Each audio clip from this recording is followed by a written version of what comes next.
As you put marketing messages in your marketing channels, invariably you're going to see at least one or two tactics bear fruit. But how do you know if it's successful?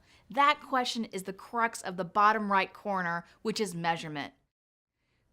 Good measurement is so critical, and the great news for you is that there's so many tools out there to help you that are free.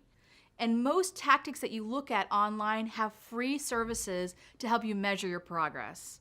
In order to scale your business, you're going to have to think less like a marketer and more like a data scientist. Because what's required is really structured experimentation and trying to understand what techniques and tools are working to drive growth. We want to move from execution to optimization. And the goal here is to transform your business into a customer acquisition machine. And the term that's often used to describe this is growth hacking. And it's one of the most exciting things to happen in marketing in a long time. Growth hacking was really born out of necessity. Entrepreneurs just like yourself who had a great idea but didn't have the huge dollars to spend on an advertising budget. They developed techniques to help drive consumer adoption relatively quickly. And ironically, the prerequisites for growth hacking are to do a lot of the things that we've already described during the series. Identifying a product that truly solves a customer need, documenting your objectives, having a well thought out content marketing plan. I cannot stress how important that is. Looking at your product and testing and experimenting in various marketing channels to see which ones actually bear fruit, and then measuring your progress. After you've done those activities, you're ready to start growth hacking. I want to talk about two important features of growth hacking that will help your business tremendously. So let's start with structured experimentation. So how do you run an experiment? Basically, there's just a couple of things. First, you identify a change that you want to improve.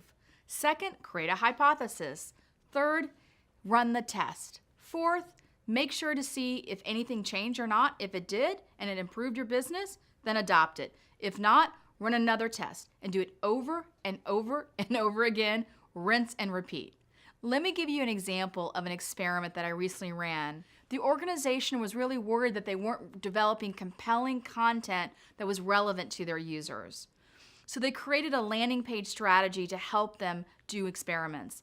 The company basically took a very simple paid ad campaign. They spent about $100. They divided their users into a test group and a control group.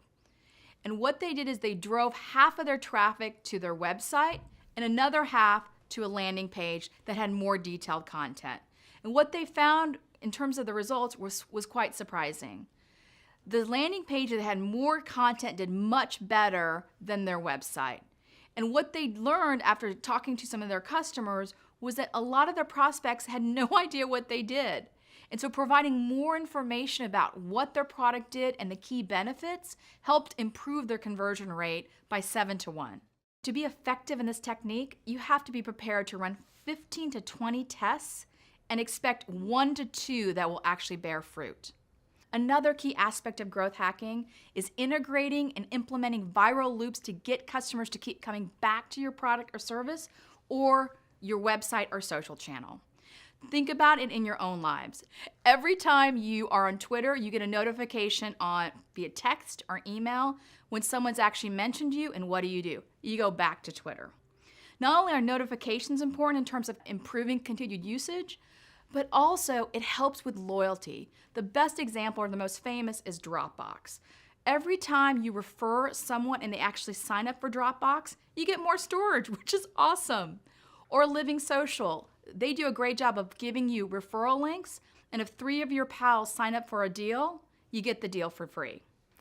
So as you begin to run experiments, you'll find these little nuggets, these specific aha moments that help you understand specific levers for growth.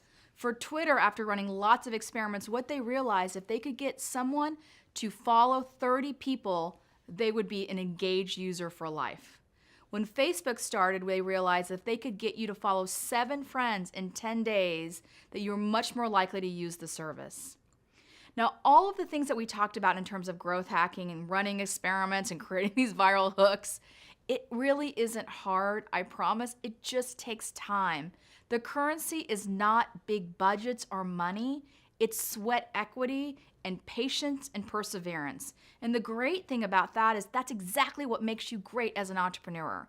So if you apply that energy and effort in this kind of area, I promise you, you're going to see great success and your business will prosper as a result.